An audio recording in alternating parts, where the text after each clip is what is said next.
Action figures are great. I love action figures. Action figures are awesome for posing, stop motion animations, or just playing around with. Some companies from overseas like to bring them to the next level with awesome sculpts, articulation, paint apps, and accessories that simply elevate their value in all ways. The fact that there's an entire market full of different companies with action figures that appeal to different people is fantastic. For example, Mafex are for collectors that like action figures with many accessories and a good balance between sculpt and articulation. SH Figuarts is for collectors that like stylized sculpts on their figures and varying articulation. Revoltech is for collectors that prioritize articulation over sculpt. And there's many more companies like Mezco, Jada Toys, Storm Collectibles, and Marvel Legends. What I'm going to talk about in this video are my preferences when it comes to action figures, and with that being said, how I'm going to make my dream action figure concept of my favorite fictional character, Spider-Man. Let's start with the action figures I'll be using to create my Frankenstein. The Mafex 185 Spider-Man, the quintessential Spider-Man for almost any action figure collector, as it is versatile and accurate. The SH Figuarts Marvel vs. Capcom Gamerverse Spider-Man. That's a long name. An action figure with an incredibly jacked sculpt and fantastic paint apps, but questionable articulation and QC.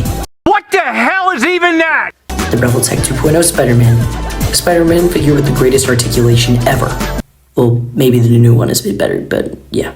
A strong build with a high-tech suit and fantastic quality control, but with a sculpt broken up by the joints that give the figure its mobility.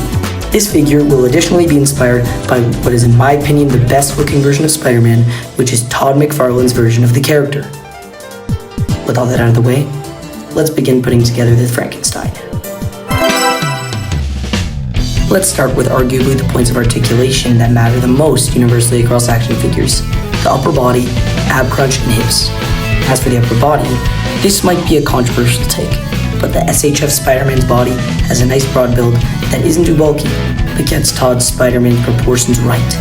Before you'd say the articulation in this part of the figure would be bad due to how bad the articulation is on the SH Figuarts figure, For the love of God! the inside of the torso would be modded to fit Mafex-style butterfly joints and a Mafex-style inner torso joint.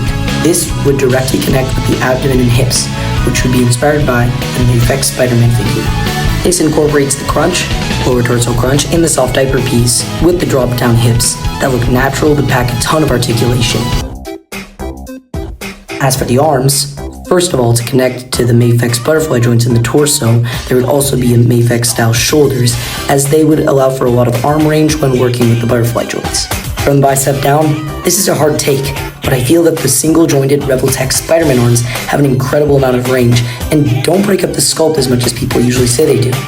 As for the hands, I really love how the SHF Spider-Man has big and expressive hands, on the contrary to the Mafex. While I also like the Revoltech ones, the SHF really translates Spider-Man's hand gestures into figure form the best out of my opinion. Next up, the legs, which are relatively simple. As for the legs from the thigh to the ankle, I'm choosing to take the ones from the SHF, as I like their bulkiness as well as their thigh swivel that allows for a range in crouching poses. I like how these legs are a mix of the Mafex and the Revoltech legs, the thigh swivel from the Revoltech and the knee joints from the Mafex. I know the Mafex has an inner thigh swivel, but that just doesn't add enough range for crouching poses that Spider-Man does. Mafex knows that themselves, as their newly revealed figures are including outer thigh swivels. For the feet, I'm choosing to take them from the Mafex, although they would have to be upscaled, because while the toe joint and the ball peg are nice, the feet are just too small to support the figure, so the increase in size will look nice aesthetically and help the functionality of the figure. When it comes to the neck, I'm choosing to take it from the Revoltech. While the SHF Spider-Man neck allows for a lot of forward and backwards range, the Revoltech is absolutely incredible as it allows for a lot of range universally, while also still allowing the head to look up entirely like the SHF. Finally, for the head, I'm going to use it from none of these figures as they do not represent Todd McFarlane's Spider-Man's likeness. Instead, I'm going to use the head sculpt from popular Spider-Man figure custom head seller for Rule Store 35, as it has Todd McFarlane's likeness with an amazing looking sculpt. Now that I'm finally done with all the parts that this figure will consist of, I can digitally refine and clean them up to show you what the finished product of this figure would look like. Let's go!